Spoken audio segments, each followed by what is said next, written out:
हम Janki films presents Aarohi recording studio Sansarpur Khagaria. DJ Munna Rao mix by Bittu या हिट्टी बाजार मधुबनी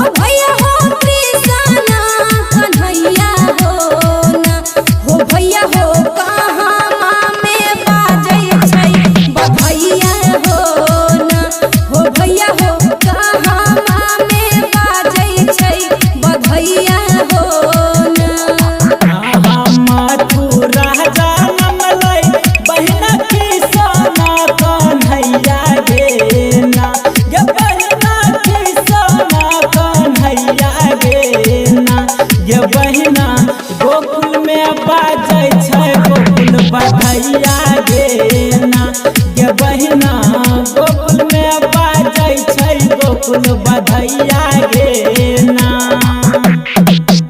मिक्स बाय बिट्टू यादव।